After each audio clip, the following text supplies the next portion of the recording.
Welcome back to Hannity. NBC News anchor Martin Bashir was forced to eat his words, and he had to apologize for his downright disgusting comments about former Alaska Governor Sarah Palin. I wanted to take this opportunity to say sorry to Mrs. Palin and to also offer an unreserved apology to her friends and family, her supporters, our viewers, and anyone who may have heard what I said. My words were wholly unacceptable. They were neither accurate nor fair. They were unworthy of anyone who would claim to have an interest in politics. Now, in case you missed the deplorable comments, a left-wing lunatic said on Friday that Governor Palin deserves the same punishment given out by an 18th century slave master who forced slaves to defecate and urinate in other slaves' mouths.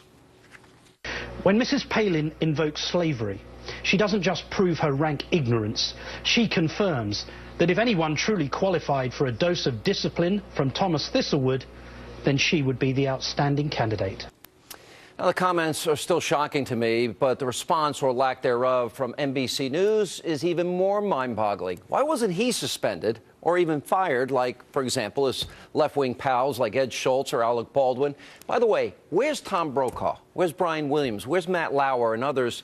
You know, those that are proud, are they proud of the garbage that is now being spewed in the name of NBC News?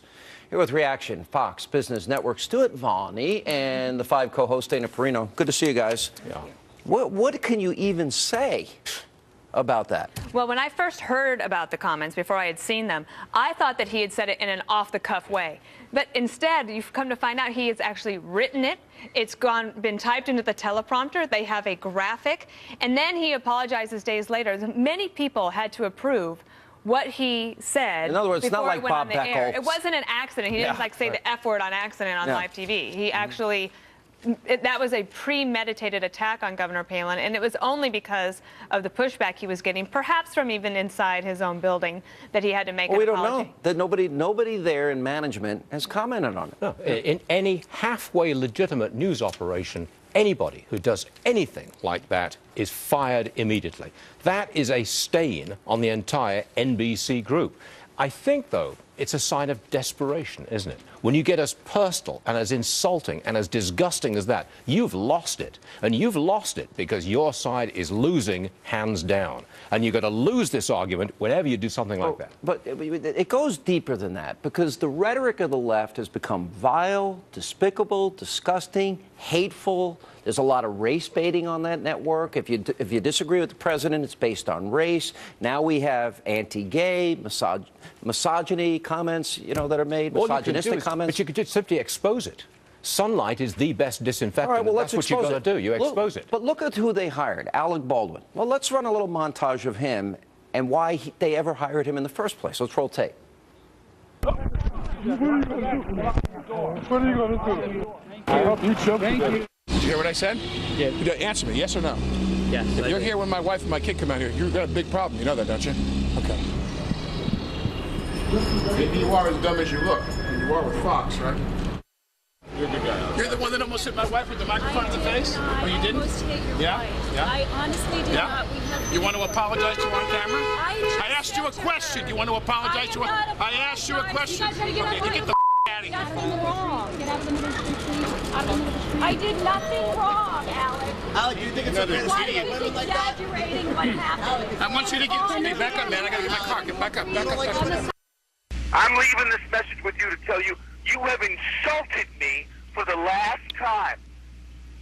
You have insulted me. You don't have the brains or the decency as a human being. I don't give a that you're 12 years old or 11 years old or that you're a child. So you better be ready Friday, the 20th, to meet with me. So I'm going to let you know just how I feel about what a rude little pig you really are. You are a rude, thoughtless little pig, okay?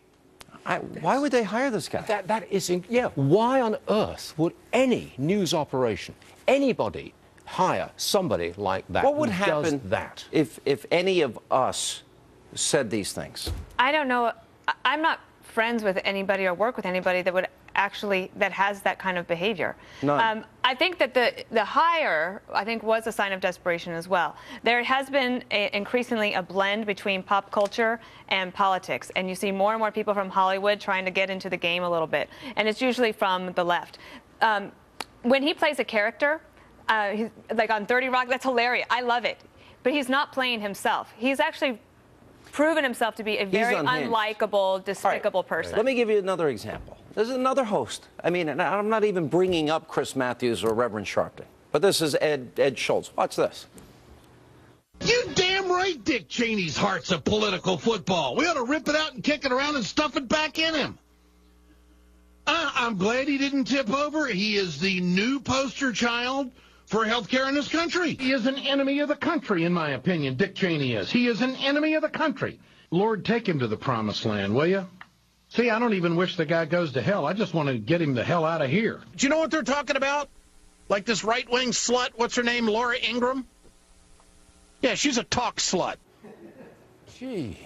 I mean, Stuart, I never saw you this shocked. Well, I've heard most of that before. I'd not heard the Martin Bashir comments before. That was truly disgusting. Why do any of these people have a job? And by the way, I'm not calling for people to be fired. But where are the people at NBC News that have some integrity? Yeah, Tom Brokaw does not approve of this. They went through the process. They knew it was vetted by management, surely, before this, as you said, Dana, before it went on the air. And it still went on the air, and there's no repercussions thereafter. But, you know, conservatives do not follow suit. They don't. That's the case. There is a lot of, especially when it comes to sexist commentary, it actually happens on both sides, and there should be a stop to it. I do think from a business standpoint, you can understand why nobody's listening, and their ratings are so low because you cannot listen to that kind of anger. Just get these British socialists off the air. All right, when we come back.